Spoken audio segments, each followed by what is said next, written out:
Bom dia, boa tarde ou boa noite, dependendo da hora que você está nos vendo. Está começando agora mais um Tá Brincando. Aê!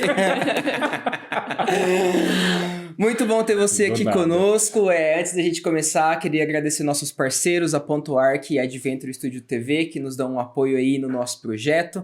E hoje a gente está com uma convidada muito especial, a Lu. Né, nos deu o prazer de estar aqui conosco, dividindo aí esses minutinhos. Isso, Luana, uma grande amiga. Seja bem-vinda. Obrigada. Uma grande psicomotricista. Minha inspiração. Nossa, que responsabilidade. Ele disse isso para as últimas que vieram aqui. É. Mas a Luana é uma grande amiga e uma grande inspiração minha na psicomotricidade. Na verdade, a psicomotricidade foi onde a gente se encontrou, né? Onde a gente se conheceu. E é gratificante ser amigo da Luana. É isso. Ai, que legal. Luana, mas a gente quer que você se apresente, fale quem você é, o que você faz, como você chegou aqui, você veio andando. Quem é Luana por Luana? Luana. Então, obrigada pelo convite. É sempre uma alegria estar com vocês, né? Eu falo que quando os psicomotricistas se encontram, né? A gente tem uma energia aí muito boa. Então, a minha trajetória é a formação em educação física, inicialmente, licenciatura plena. Eu sempre tive uma afinidade muito grande com a infância, então desde o primeiro ano de faculdade eu tinha certeza que esse era o caminho.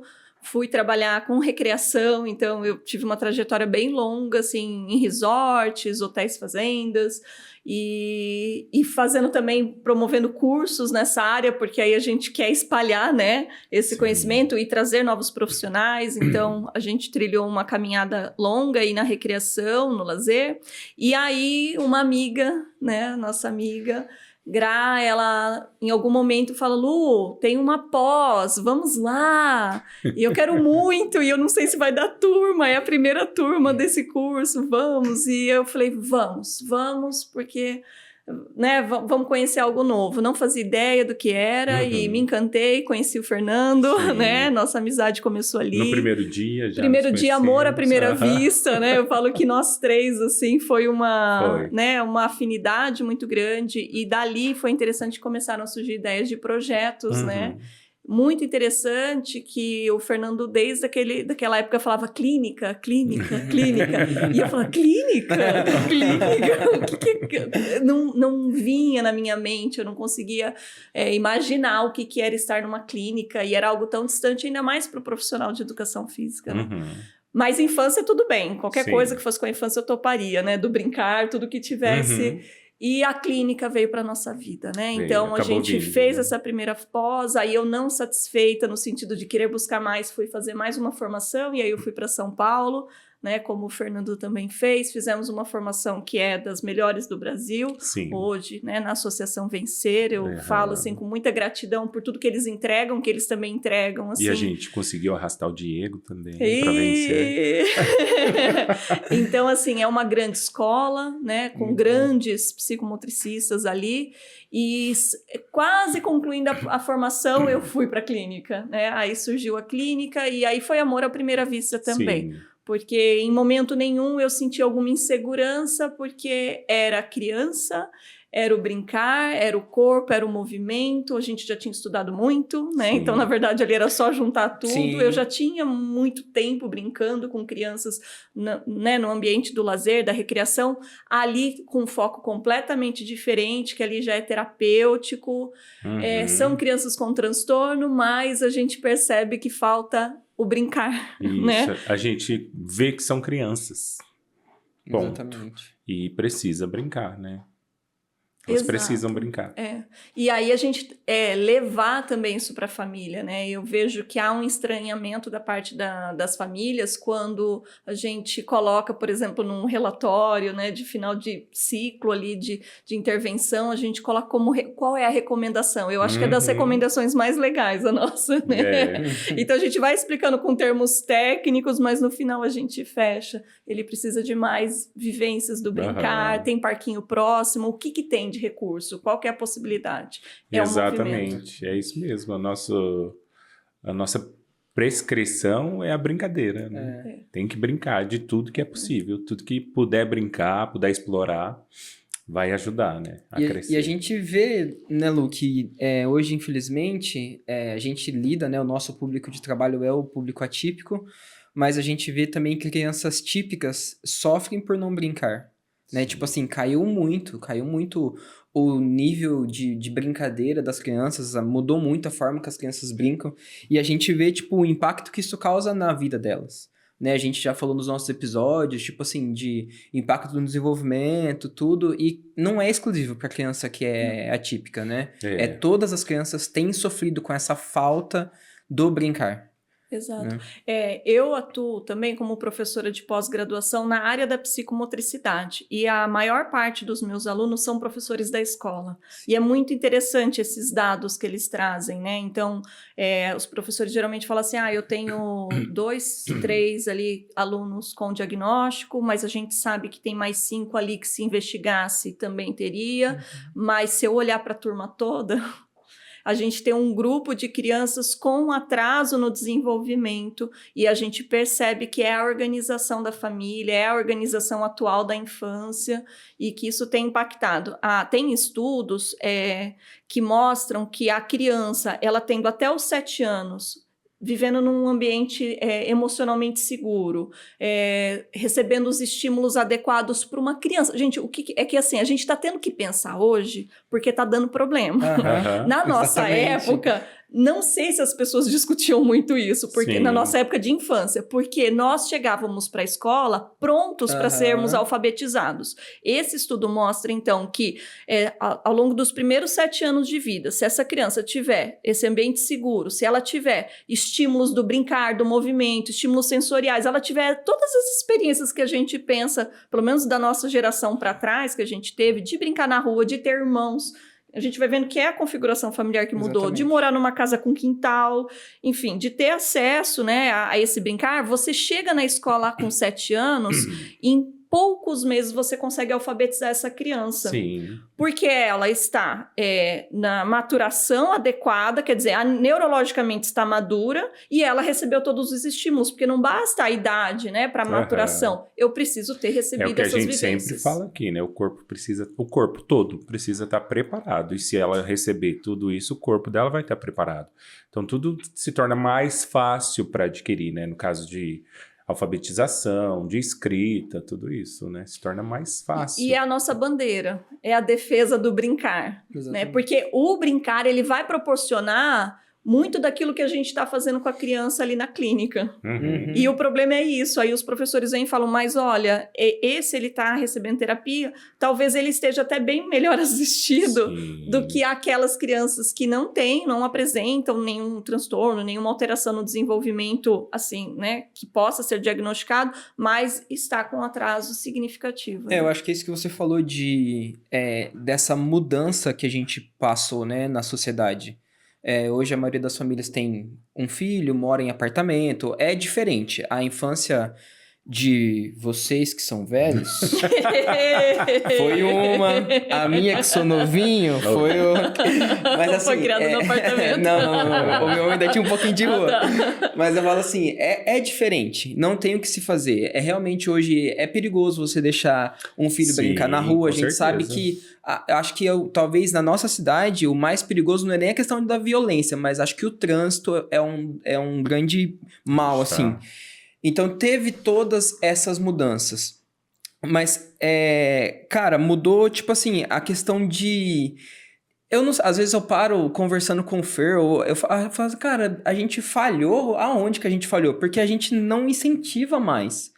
Tipo assim, a gente incentiva nossos filhos a fazer uma segunda língua logo quando começa a aprender a falar. A gente ensina nossos filhos, incentiva várias outras coisas. Mas o brincar parece que, tipo assim, perdeu o propósito. É como se não precisasse mais, né? E é o que você falou, a gente chegava na escola para aprender a escrever, a gente já tava com o corpo pronto, porque a gente brincava muito.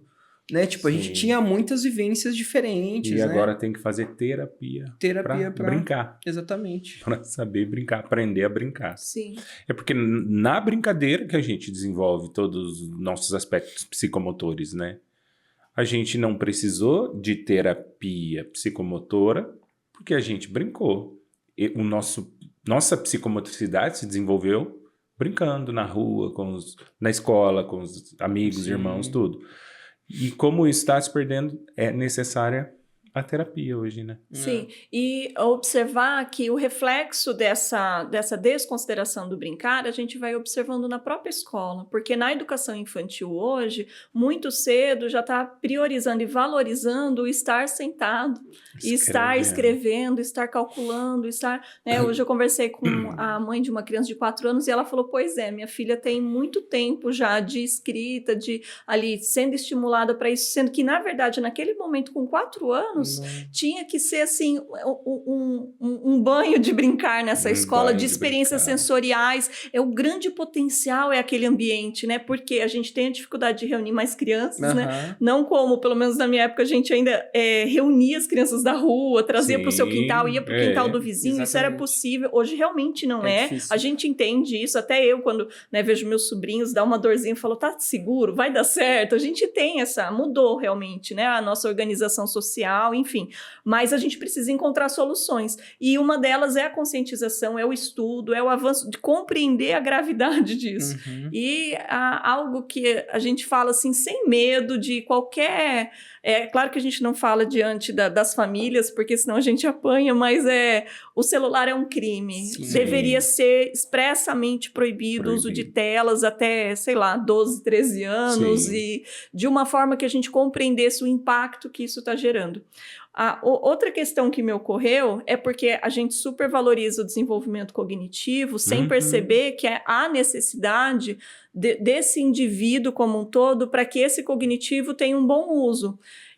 Tive uma experiência que eu estava dando uma palestra, uma formação para professores, e aí a gente estava explicando isso, falando, então, qual que é a base? É o desenvolvimento emocional, sensorial e motor. Então, isso vai dar a base para que ele tenha uma boa organização no desenvolvimento cognitivo. Aí uma pessoa levantou a mão e falou assim, mas tem um aluno lá que ele é extremamente inteligente, e ele tem uma dificuldade corporal enorme, ele não vivencia e ele não se permite vivenciar. E aí, como que você explica?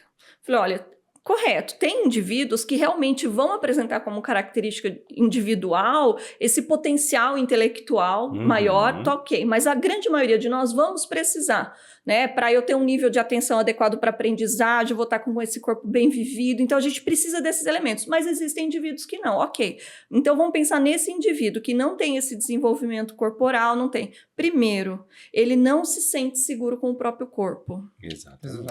Ele vai se sentir seguro emocionalmente para propor um projeto, para como que ele vai usar esse conhecimento. Deixa eu te fazer uma pergunta. Ele vai na esquina, ali na padaria, comprar algo sozinho? Já era um pré-adolescente? Não. Então. Ele não consegue ir até a padaria comprar alguma coisa. Ele morre de vergonha, ele se sente inseguro. Então, essa segurança ele vai adquirir com as vivências corporais. Ele perceber que o corpo dele dá conta e emocionalmente ele se estrutura falando, não, eu dou conta de fazer isso. Então, pensa nesse indivíduo na vida adulta, na juventude, na vida adulta. Como que vai ser? Que impacto é esse dessa falta desse corpo? É muito grande. E é interessante que as pessoas, elas olham para o indivíduo somente um recorte de alguma coisa da pessoa. Então, olha só o desempenho cognitivo, ou não vê que é um indivíduo que tem um corpo e esse corpo tem um monte de coisa ali que precisa funcionar de maneira, né, mais... correto, vamos dizer assim, né? É um completo, né? É tudo um completo, é uma coisa que precisa funcionar tudo de maneira... E às vezes a gente se vê nesse dilema de tentar explicar, boa. De tentar deixar claro que... É claro que precisa ser desenvolvida essa parte cognitiva, mas ela precisa também da parte social, emocional e precisa da parte motora. Essas três têm que estar funcionando bem, né? Porque senão é isso, a gente chega em episódios que, tipo assim, a pessoa pode ter um cognitivo muito bem desenvolvido, sim, mas ela não vai conseguir aplicar isso da melhor forma se o restante tiver com alguma defasagem, algum problema. Não é porque sabe fazer uma continha de dividir que a pessoa consegue se virar na rua. Ou criar um sistema. É. Nós temos já jovens criando sistemas, criando coisas super complexas para quem não tem conhecimento sobre, Sim. mas que não consegue se socializar, ter um amigo, Sim, se exatamente. relacionar, de repente até amorosamente ter um companheiro, uma companheira.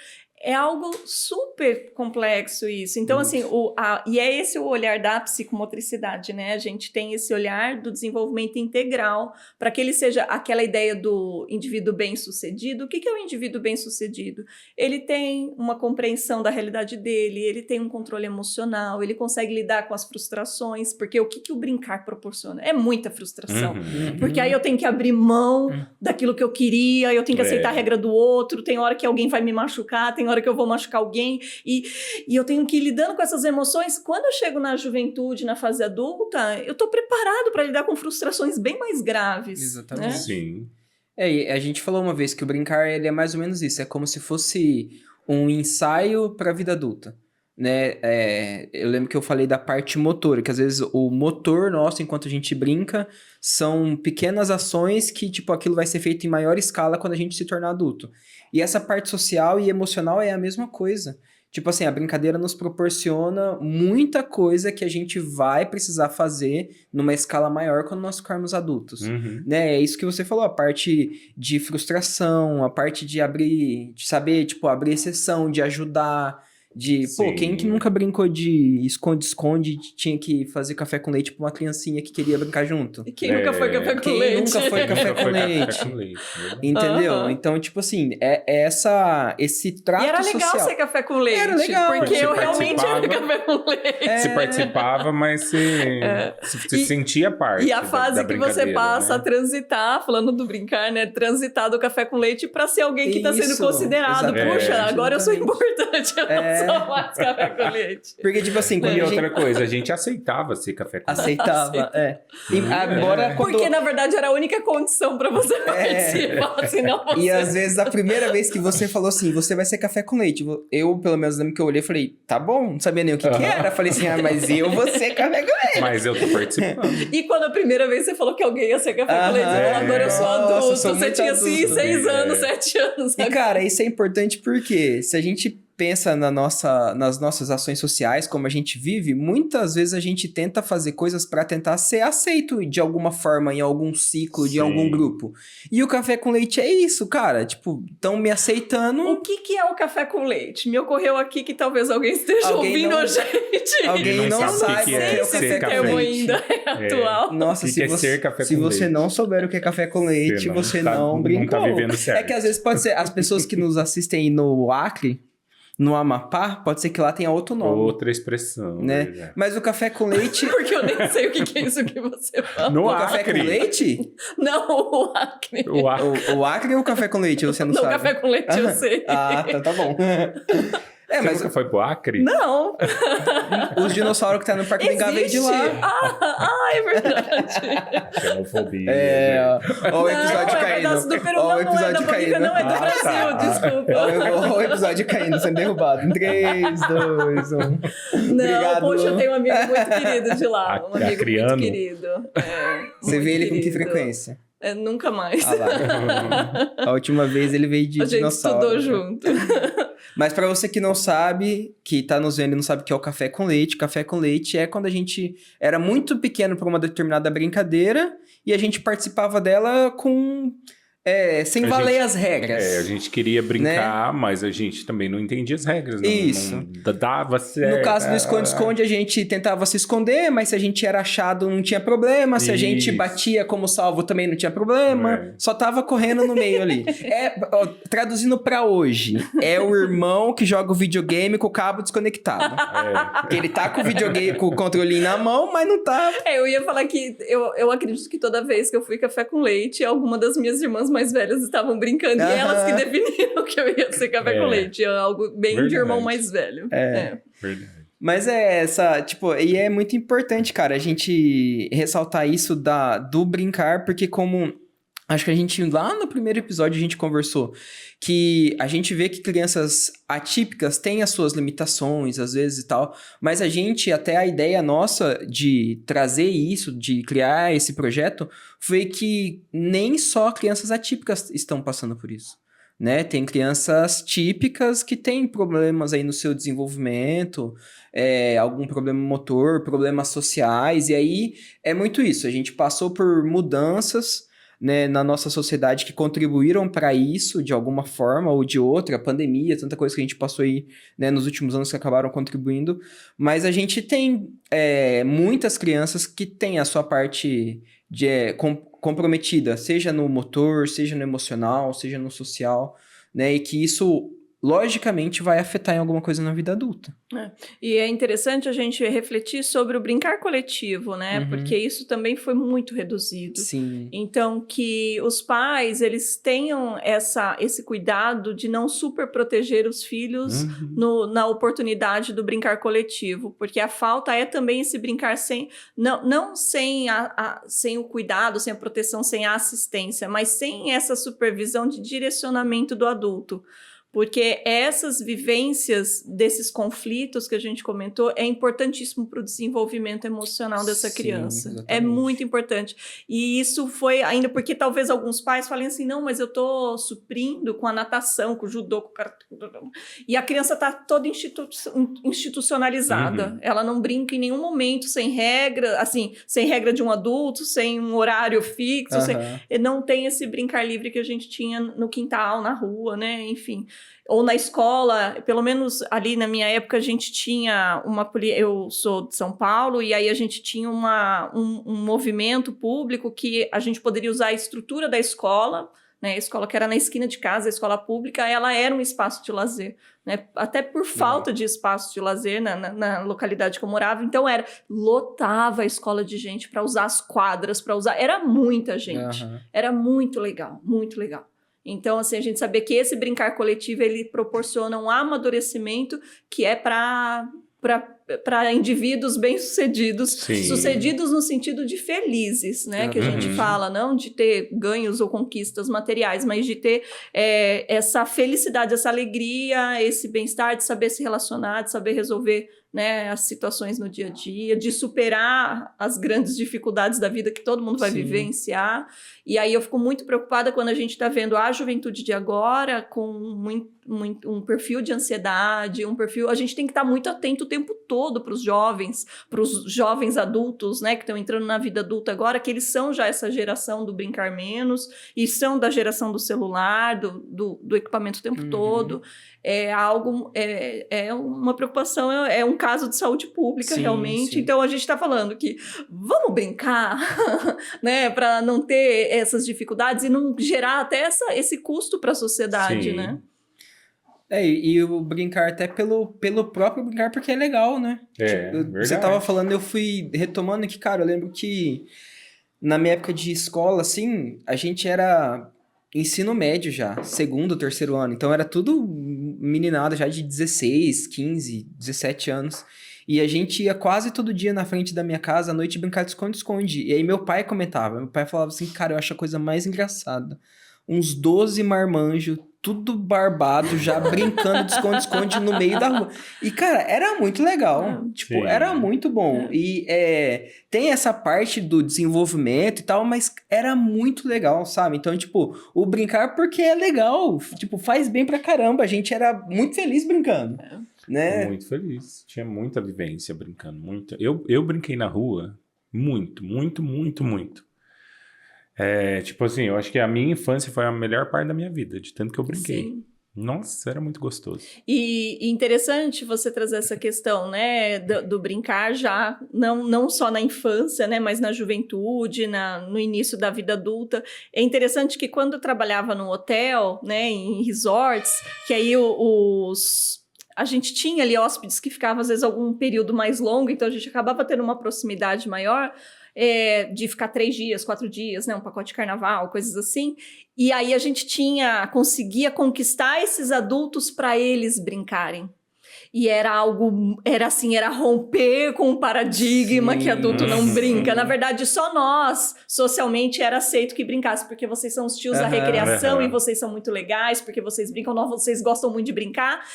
É o meu trabalho, eu gosto também, mas eu tô ali porque é também o meu trabalho.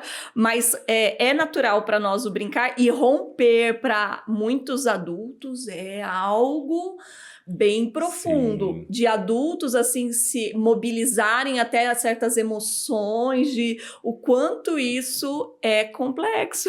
Porque, socialmente falando, se você se deparar com um grupo de jovens adultos, né, assim, ou adultos brincando, as pessoas vão falar... Olha, em vez de estar trabalhando, estão aí brincando. Tanta coisa pra fazer da vida, podia estar ganhando um dinheirinho. Um monte de gente pra pagar boleto aí, esses caras brincando. Então assim, podia estar fazendo uma coisa útil, né? É uma coisa útil. E a gente observar que o brincar, ele é necessário. Até conversei hoje com uma jovenzinha, e ela estava me relatando, agora falando do desenvolvimento motor, né? E ela falou assim, ela pratica um esporte específico, só aquele esporte, mas nem sempre ela consegue praticar devido aos compromissos. E ela falou, nossa, eu começo a perceber que quando eu fico muito tempo sem praticar, eu começo a ficar meio desastrada, meio desajeitada e até mais introspectiva. Aí eu falei, puxa, a vida tá aí. A gente precisava de experiências e vivências a vida toda. Sim, a gente não pode parar. Exatamente. E é exatamente isso. Acho que quanto mais a gente deixa de fazer, mais o nosso corpo vai sentindo, independente da idade. Sim. Né? Independente de qualquer idade.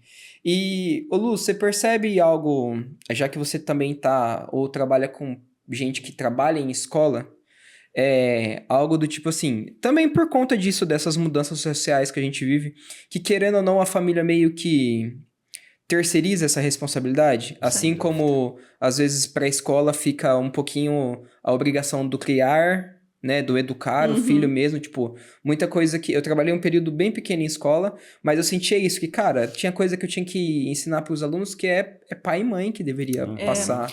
E é tão grave, porque a gente percebe até quando os professores querem levar para os pais, sinalizar algo que está de errado com a criança, no sentido do desenvolvimento, da aprendizagem. Eu falo que o professor de escola, ele tem, assim, na mão, uma possibilidade tão fantástica, porque ele está com um grupo de crianças. É diferente quando a gente está na clínica, a gente está com um só. Né? Aí eu vejo o paciente do meu colega ali e nós estamos trabalhando só com crianças com algum transtorno realmente. Então eu falo que a gente até perde a noção do padrão, né, de desenvolvimento, apesar do todo o nosso estudo. A gente não perde de vista o que deveria estar conseguindo, mas a gente fica meio fora assim, do que é um desenvolvimento típico. Mas aí o professor, ele tem uma turma. Então, assim, fica muito nítido alguns casos de atraso e a família não dar conta nem de receber essa informação do tipo assim, você tá me culpando? Você tá me...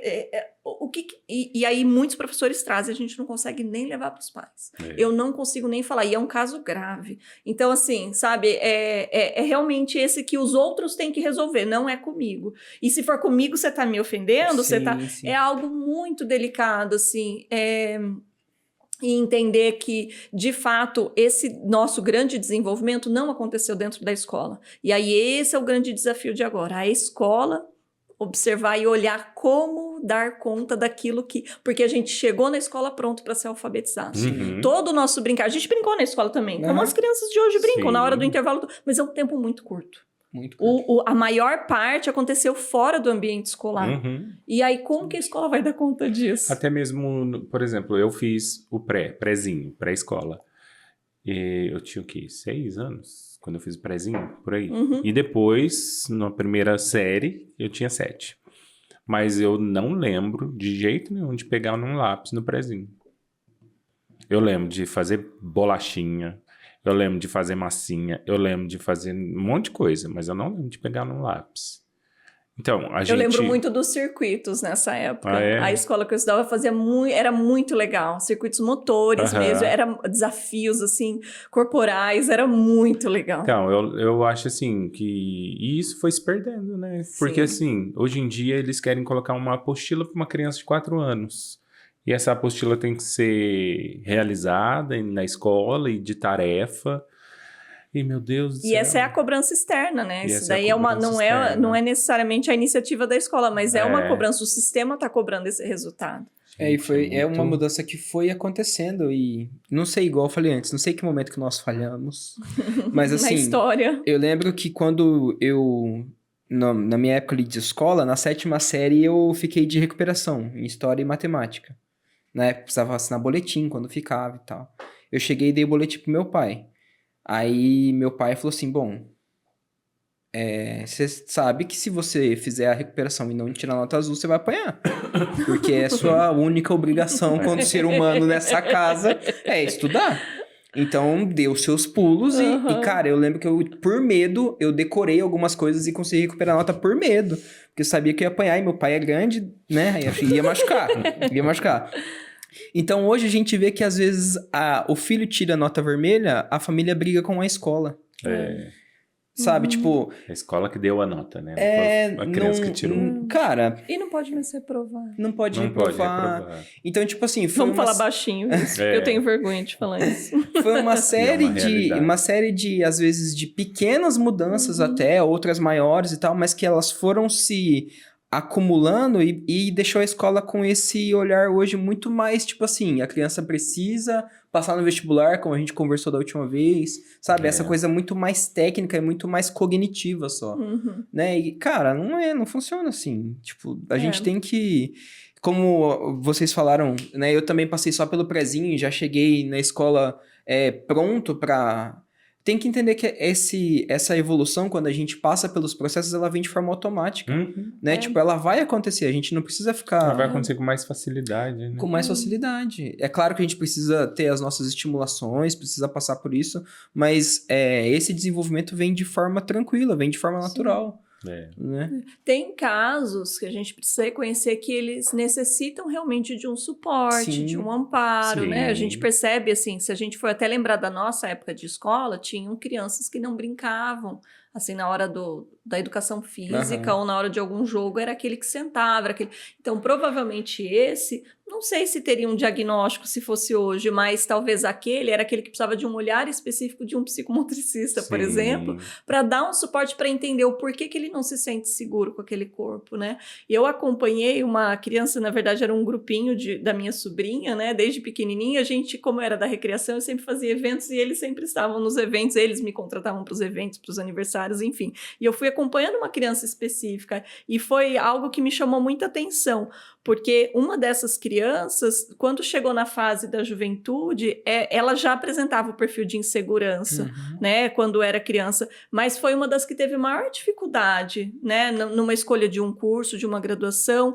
em se arriscar em fazer um vestibular. Eu, assim, com muitos eu lido com jovens, né, sempre, e a gente tem sempre percebido essa dificuldade com a frustração de, por exemplo, não passar num vestibular. Sim. Não vai passar todo mundo. Pelo menos quando eu fui fazer o vestibular, eu tinha certeza que...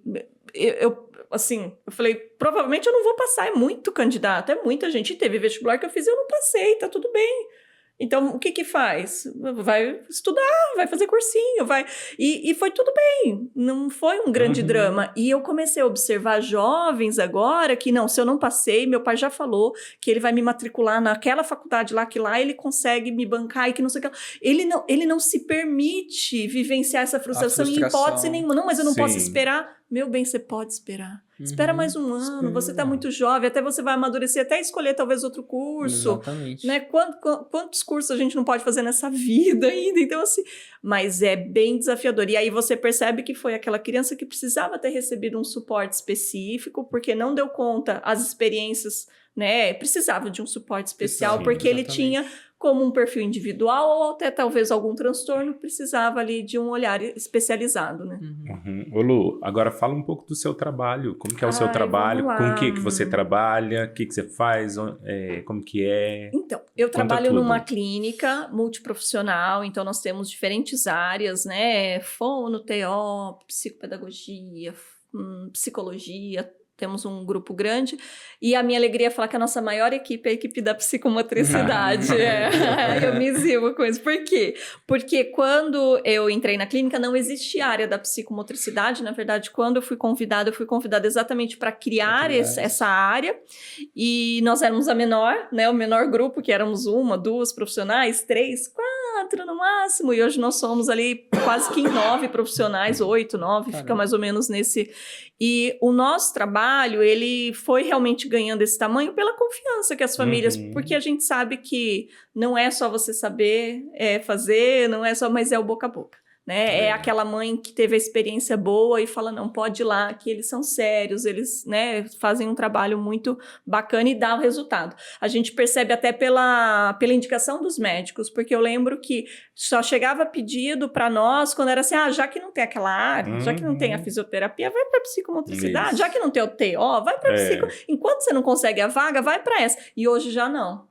Hoje, às vezes a gente tem que brigar para esclarecer, para falar que, porque aí a criança vem para a psicomotricidade, porque a gente conquistou realmente, mas a criança precisava de fono. E a gente fala, legal, vem, a gente vai ajudar.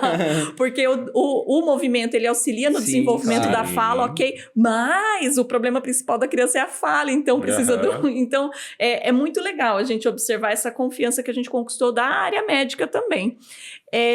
E o que a gente tem de especial hoje é o atendimento na piscina. Então, assim, estar na piscina, a gente percebeu um desenvolvimento num ritmo diferente para algumas crianças. A gente percebe que a gente acaba trabalhando até mais, vai além daquilo da psicomotricidade, porque a gente percebe que tanto na questão sensorial, né, então aquelas crianças que têm, e a grande maioria dos nossos tem algum transtorno, né, do processamento sensorial, o quanto é regulatório esse ambiente da água, o quanto a água proporciona esses estímulos, porque a questão do transtorno do processamento, a ideia é que a gente proporcione estímulos para que vá regulando, e diferentes estímulos ao mesmo tempo, de uma forma agradável, de uma forma, mas que a criança vá dando conta de estímulos que ela não dava conta antes. Então, a gente percebe que a água... E assim, a gente precisa lembrar que nós somos seres aquáticos, né? Estudando Vitor da Fonseca, a gente vai ver, né? Que nós somos seres aquáticos, nós viemos ali da barriga da mamãe, era um ambiente aquático, então é um ambiente acolhedor, é um ambiente que nos traz um conforto. Então, a gente vai fazendo esse trabalho, e aí a gente percebe um resultado diferente. Aí nós somos os terapeutas mais legais, que as crianças... E não é de fato que nós somos os mais legais, todos são legais, mas é por causa da piscina. Então, eles têm um interesse muito grande. Então, tem mães que falam, olha, eu poderia cancelar todos os atendimentos, mas não cancelo da piscina, pelo amor de Deus, porque meu filho vai se desregular. Então, a gente percebe, assim, que tem esse interesse, e isso facilita, porque no processo terapêutico, um dos nossos maiores desafios é cativar esse interesse da criança para ela realmente querer estar lá. E a água, ela faz uma boa parte disso. Que legal. Então, bem... Eu trouxe até algumas imagens ali pra gente poder ver um pouquinho dessa piscina. E a gente até fala das possibilidades, né? Então, deixa eu perguntar, como que é feito, assim, o seu trabalho de psicomotricidade, você trabalha focada nos enfoques psicomotores. Yes. E como que você faz isso na piscina? Então, é a mesma coisa que solo? São os mesmos enfoques? Conta pra galera aí. Ó. É o seguinte, o raciocínio é exatamente o mesmo, independente de onde eu estiver, na água, no solo, no ar, onde eu estiver, na Lua, no planeta Terra, eu vou utilizar o mesmo raciocínio. Que é a nossa linda... Pirâmide. Arrasou, gente. Apaixonada por ela. Então, o que a gente vai fazer? A gente vai usar o mesmo raciocínio. O que eu vou... o que muda? É eu olhar para esse ambiente, falar o que ele me proporciona e o que ele me possibilita. Como que eu vou fazer isso? Então, eu sempre começo pela base, né? Porque sem a base, onde você vai pôr o restante? Enfim, respiração, tonicidade e equilibração. A gente tem uma grande vantagem no fator respiração. Porque a água, ela traz esse convite para você fazer a respiração ali na água, de soltar a bolinha. Organizar a sua respiração. Não tem como. Não organizou, engasgou, não tem como. Até por isso, algumas crianças levam um tempo maior para permitir isso. Mas quando dá conta... E é legal que a água, para trabalhar a respiração, ela trabalha todos os aspectos da respiração. Né? E é lindo de ver quando dá certo. Então, por exemplo, eu tenho um paciente, eu fiquei assim, emocionada. Eu tenho um paciente que ele tem diagnósticos múltiplos, né? T21, né? A trissomia 21, conhecida como síndrome de Down. Então, ele tem uma hipotonia. Quando ele chegou para nós, uma das coisas que mais chamava atenção era que ele só se alimentava de alimentos pastosos. Já era uma criança grandinha. Era um cuidado da família realmente pela preocupação, porque tem essa questão da hipotonia, do engasgo, é algo muito grave. Mas toda a equipe terapêutica falou, opa, precisamos dar os próximos passos, né? Ele precisa mastigar, ele precisa pra gente aumentar, né? Organizar esse corpinho. E aí eu trago ele pra água. E aí eu falei, e agora? O que é perigoso? O que é seguro? Como que eu posso fazer isso? E aí a gente foi trabalhando a questão e levou muito tempo para ele ou soltar, ou ele... E ele sempre se engasgava. Eu, meu Deus do céu, não engasga, menino, vamos lá. E ele tinha vontade. E aí, assim, fazem alguns anos já que ele tá comigo. Além da trissomia 21, ele tem o diagnóstico de TEA, e de TDAH também. Então, é um combo, assim, muito curioso, porque, assim, ao mesmo tempo que ele tem a hipotonia, ele tem uma agitação do TDAH, da hiperatividade muito, ele é forte, então, assim, é um caso muito especial, assim, todos são muito especiais, mas ele é um caso, assim, que nos faz pensar e raciocinar muito, enfim. Recentemente, eu fazendo um mergulho com ele, e aí a gente começa ensinando a soltar a bolinha pela boca, que é mais fácil, enfim, mas o ideal é pelo nariz, porque soltando a bolinha pela boca, vai entrar água no nariz em algum momento, vai causar um desconforto. E ele soltando com todo o controle. Então, assim, na água eu consigo avaliar a quanto andas. E ele soltando certinho pelo nariz. Então, eu mergulhava com ele, eu mostrava, eu apontava no meu nariz, eu relava no nariz dele, para ele perceber qual parte que a gente quer ali. E é legal que traz bastante para consciência a respiração, né? Exato. O que no solo é um pouquinho mais difícil, né? Tirado automático, né? Então, é uma provocação muito grande para a respiração, é muito legal.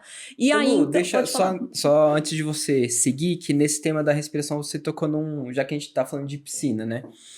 Não, eu não sei, no ambiente que você atende, o pai fica, ele olha, ele tá vendo, ele tá perto? Por que a minha pergunta? Igual você falou, começou a atender esse paciente, ele dá umas engasgadas e tal. A gente sabe que tem pais que têm medo de água e pode transferir esse medo pro filho. Tipo assim, já aconteceu de pai, meu Deus do céu, vai matar minha criança? Quase todos. Né? Então, tipo, como que você faz também pra manejar essa situação e tal? Então, o que acontece? Nessa clínica que eu atuo, o modelo que ela utiliza permite a presença dos pais. A gente utiliza o modelo DIR Floor Time. Quem quiser pesquisar, é um modelo, né, dos Estados Unidos, como a maioria dos modelos, é uma metodologia muito legal. Assim. Ela tem muito a ver com a psicomotricidade, é bem legal. Além de tudo que a gente aprende estudando o modelo. E então, os pais, eles são sempre bem-vindos. Entretanto, a gente sabe que a criança, na presença dos pais, é diferente o comportamento, especialmente crianças que têm essa questão de fazer a manha, de fazer o drama na presença dos pais. E sem os pais... acontece, brinca com as outras crianças normal, lida melhor com as frustrações, então a gente sabe que há uma superproteção, então na presença da mãe, caiu água no meu olho, é uma coisa assim, sabe? E então, os pais quase não ficam, mas o caso das crianças é muito comum, das mães, meu Deus, eu não quero nem ver, eu não quero nem... A criança mergulhando super feliz, deslizando, ai meu Deus, tá tudo bem, mãe. Então, como isso também é algo importante que o profissional tenha muita afinidade com a água. Não precisa ser da natação, ser atleta, nada. É ter afinidade com a água. É eu me sentir muito bem na água. Porque eu vou também saber passar isso para a criança. E essa talvez seja uma das grandes dificuldades das crianças aprenderem a ficar à vontade no ambiente aquático com a família. Porque se a família está tensa, e aí a gente vai falar da tonicidade, eu passo para essa criança. Então, o que acontece dentro do ambiente ali da piscina? As crianças usam muito o nosso corpo como suporte, né? Eles buscam muito a gente para ser como um objeto. Eu falo para as crianças, eu sou um mero objeto ali. Então, eles me agarram para se segurar. Mas aí, o que eu preciso? Eu estar muito consciente como adulto e como terapeuta, eu ajustar o meu tônus, para ele sentir um tônus de tranquilidade, de conforto, que eu estou à vontade. Por isso que o profissional tem que dominar no sentido de ficar muito à vontade. Se perder o pé ali em algum momento, tá tudo certo, mesmo que entre uma aguinha ali, mas eu consigo passar esse tônus bem regulado, e isso vai passando a tranquilidade para a criança. Legal. Então, a gente percebe que tem crianças que... E tem pais que falam isso, nossa, mas eu vou na piscina do prédio, na piscina de casa, e é tão difícil para ele não... Mas aí você vai ver que o pai morre de medo. Ele ele tá segurando a criança com uma força, que é um ambiente muito hostil, né? Aquela piscina. E não é. É um ambiente que realmente trabalha muito a parte das emoções também. Sim. Então, a gente percebe que as crianças... aí falar, por exemplo, da tonicidade. Tem crianças que elas têm um perfil de rigidez muito grande. Alguns casos são realmente decorrente da síndrome ou do transtorno que ele apresenta, e alguns casos a gente percebe que é o meio que ele vive e traz essa rigidez ali de comportamento, uma rigidez cognitiva, e isso aparece no corpo. E trabalhar, por exemplo, a relaxação, quanto tempo leva para essa criança conseguir relaxar na água? E foi muito interessante uma experiência que a gente fez de trazer a mãe ou o pai para a água, e aí eu com a mãe... E relatei, falei, você já reparou como ele é sempre rígido, como ele tá sempre com a mão fechada, como ele tá... E a mãe falou assim, eu também sou assim. E aí eu falei, então tá bom, então vamos lá, é mais profundo. Quer dizer, é algo muito mais profundo para essa criança, né? Porque a mãe é aquele contato mais profundo que a gente teve desde a gestação, então... Falei, então aí eu pensei, o trabalho vai ser muito mais complexo com essa criança. E dei dicas para a mãe também. Falei, olha, pensa, né, nessa estratégia, naquela, ou busca esse tipo de prática, vivência corporal. E ela sempre traz essa queixa dela agora, porque ela se sentiu acolhida, mas eu focando na criança ali para que ela consiga ajustar essa tonicidade naquele ambiente. Legal. Muito bom. Ótimo. Então, a gente tem aqui, para vocês terem ideia, assim, eu falo que a piscina ela é encantadora e a nossa criatividade pode transformar esse ambiente, assim, um espaço muito rico. Vocês vão perceber, tem uma criança ali em pé nessa primeira imagem sobre 2 tatames, né? Esse tatame que a gente usa em sala, só que é um tatame um pouquinho mais grosso de EVA, assim, então ele fica, a gente chama ele de barco, né? Porque ele flutua bem. Mas abaixo dela, essa faixa preta que vocês estão vendo ali, é uma lycra.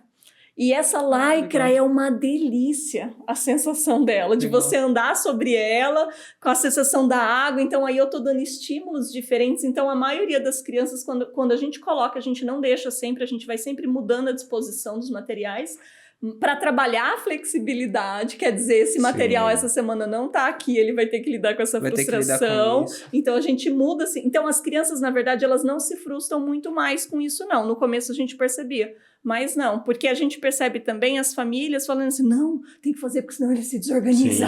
Eu falo, então vamos lá, vamos ensinar ele a lidar, porque aqui é o melhor ambiente, porque aqui nós sabemos como dar o suporte, porque na vida vai ter muita frustração, e eu quero que ele seja um adulto que dê conta da sua vida. Né?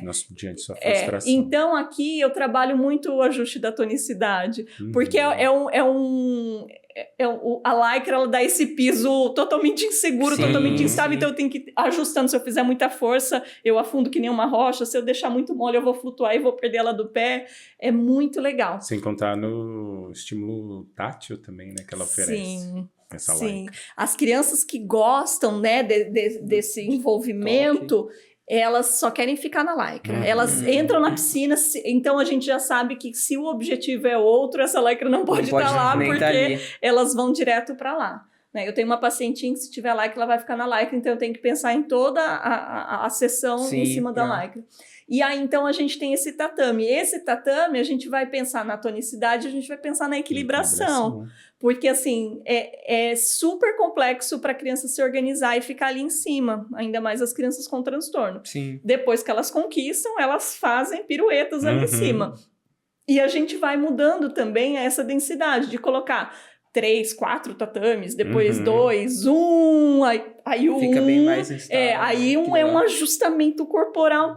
E nesse caso aqui, a gente fez a gente amarrou uma corda com as madeirinhas, uma escada, uma escadinha, a gente colocou por cima para eles utilizarem. Legal. A gente percebe muitas crianças que não fazem esse contato visual para o alto. Eles têm realmente uma dificuldade de observar, e a gente pode pensar em todas as crianças que não vivenciaram muito em espaços muito abertos, que eu diminuo esse campo de visão, e se eu falar do celular, então... diminui mais ainda. Então, exatamente. Aqui eu tenho essa possibilidade de, inclusive falando das cores, cores que ele precisa relar a mão para ele estar atento.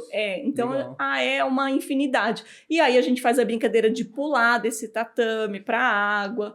Tem crianças que não permitem ficar em pé, então elas vão ficar de joelhos. Enfim, a gente tem uma... a água é fantástica. Se quiser passar para a próxima imagem, só para a gente exemplificar uma outra forma, ainda usando o tatame, a possibilidade da piscina é a questão de fazer o trabalho coletivo na clínica, porque a clínica, ela realmente tem essa questão de 1 a 1, né? É um terapeuta para uma criança, essa é a ideia. E isso acontece ali no espaço da piscina, só que como a piscina é o espaço coletivo, né? Não tem uma piscina para cada terapeuta, é uma piscina só. Então, a gente sempre faz esse esforço de fazer planejamentos ou o momento da sessão vai ser coletivo, porque essas crianças, elas têm dificuldade de estar no coletivo, elas frequentam a escola, mas lá talvez não tenha o suporte, e aqui a gente vai dando suporte, quer dizer, tem alguém liderando toda a atividade ali, um dos terapeutas, mas os demais estão de olho, cada um na sua criança, para perceber algo ali, algum suporte, para já dar um suporte, falar, vamos, vem, fica, você consegue. Né? Então, aqui é legal porque eles vão desenvolvendo essa noção de coletividade. Nesse caso, se um cai, desequilibra o outro, se um empurra, e aí vai ter a situação do brincar, da frustração. E aí a gente vem, vamos lá, vamos conversar, vamos entender o que aconteceu, e aí a gente dialoga um pouquinho mais, porque eles realmente têm, esse é um dos pontos de dificuldade. Né? Aqui eles estão em pé, ali eles já estão sentadinhos, já são outras crianças. Então são crianças que não deram conta de ficar em pé, então a gente começa sentadinho. Tem uns que até deitam para ter uma base maior, assim, garantir, né? Por causa dessa insegurança. E aí a gente vai fazendo a construção até eles ficarem em pé. O que chama atenção é que na atividade coletiva, algumas vezes a gente está com uma criança que nunca deu conta e não dá conta, mas quando ele vê as outras crianças, é irresistível. Então, e isso pode demorar algumas sessões ele observando, mas esse negócio do coletivo, da infância, do brincar e ver a risada do outro, em algum momento ele se entrega. O nosso a gente não tem, né, esse prazer de usar a piscina, o nosso é atendimento solo, mas a gente passa mais ou menos às vezes por essa realidade de um atendimento 1 a 1, e às vezes por conta de espaço ou por preferência, tipo, eu tô com fulano, você tá com ciclano, vamos ver. E, cara, quando dá certo... E quando precisa, né? E quando precisa, que tem alguns casos que é isso, tipo, a criança precisa passar por situações de socializar, até pra ter frustrações, coisas desse tipo. E, cara, quando dá certo é muito legal. É muito legal. Hoje aconteceu comigo, eu atendi um pacientinho e ele sempre leva um brinquedo. E ele é muito... Alguém entra na sala e ele já fica assim, olhando. Aí ele pega o brinquedinho dele e fica aqui. Aí eu cheguei nele e falei, não precisa, ninguém vai roubar seu brinquedo. Pode ficar tranquilo. Ficou a sessão toda, eu fazendo atividade com ele, a Vitória atendendo e tal. No final da sessão, um outro menino que é bem maior chegou e posso brincar com você? Aí ele, não. Falei, vamos brincar junto? Sim, cara, é legal brincar com amigo e tal, não sei o quê. Aí começou, faz uma... Cara, deu 5 minutos, eles estavam rolando no chão, um fazendo cosquinha no outro. Aí, tipo assim, aí eu e a Vitória, a gente olhou e falou assim, cara, que legal, velho. Tipo, né? Que massa ver isso acontecendo, sabe? E o meu paciente, ele tem realmente uma restrição com isso, sabe? Ele demorou pra vincular comigo um pouquinho. Então, você vê, tipo, isso avançando é muito legal. Tipo, ele tendo essa conquista social de, poxa... Ele fazer cosquinha em alguém, deixar a pessoa fazer cosquinha nele. Ele saiu da sessão e foi fazer cosquinha na mãe dele. Chegou na mãe dele... Porque, tipo assim, foi legal pra ele aquele momento, né? Sim. Então, a gente, quando consegue ver isso acontecendo, é muito legal. É muito gratificante, realmente, assim. Muito bom. Mas é isso. É isso? Eu acho que é isso. Nosso tempo... Correu, fugiu. Não. Acabou. Algo mais, Lu? Eu penso, assim, que a gente... precisa considerar o brincar em todos os espaços, né? A gente considerar a piscina, considerar a areia, a terra, a grama, o ar, né? No balanço. A gente tem também no ambiente da piscina, a gente tem os balanços também, que é para proporcionar uma experiência ainda além, né? E tendo a segurança de se jogar do balanço para a água, né? Mas a gente entender que a gente precisa trazer os pais, trazer os adultos para esse lugar da infância, para eles lembrarem o quanto foi legal a infância deles, o quanto eles brincaram e que as crianças dele tem o direito do brincar, né? Então, eu falo que talvez a gente tenha perdido um pouco desse brincar na sociedade, porque a criança ela não tem como garantir o próprio direito, são os adultos, então nós temos que ser esses adultos que vão garantir os direitos da criança e o direito dela é brincar. Então, que a gente possa fazer esse movimento para frente do brincar nas políticas públicas, nas instituições privadas, públicas em qualquer lugar, porque a criança ela precisa do brincar, que a gente possa ser esses defensores, né? Então, tô lá no meu condomínio, como, né, hoje é a realidade, muito viver em condomínio. Poxa, seja o defensor dos espaços do brincar dentro desse condomínio, vamos transformar esse lugar mais seguro para as crianças usarem, sim, né? Exatamente. O pátio ou a rua, se é um condomínio horizontal, mas é um bairro. Então, vamos fazer um movimento do bairro para garantir um dia de rua impedida, né? Eu acho que era praticamente assim, a gente brincava sem a rua impedida, mas quando impedia a rua na nossa infância, a gente brincava muito mais. Então, a gente pensar em coisas que são possíveis ainda. Mas somos nós os adultos, não tem como. Exatamente. Uma felicidade. Obrigada, pessoal. Que isso. A gente que agradece. Exatamente. Foi muito bom. Muito obrigado por participar conosco. Quer agradecer ela? Muito obrigada por participar conosco. Foi um prazer tê-la aqui, realmente. Legal. Muito bom a conversa. E a gente só quer deixar para você que está em casa, seguir a gente em quais redes? No Instagram, no Spotify, no TikTok, no YouTube. Você já segue, Lu? A gente com certeza. Olha que eu vou olhar. Eu vou olhar se tu não seguir. Se tu não seguir. Mas nos sigam lá. A gente tá sempre postando conteúdos, brincadeiras, né? Coisas que nós fazemos com nossos pacientes. E como que acha lá nas redes sociais? @tá.brincando. Todas essas. Então nos siga-nos. E é isso. Vamos embora? Vamos brindar para terminar? Vamos lá. Aê. Obrigado. Obrigado. Tchau, Valeu. tchau.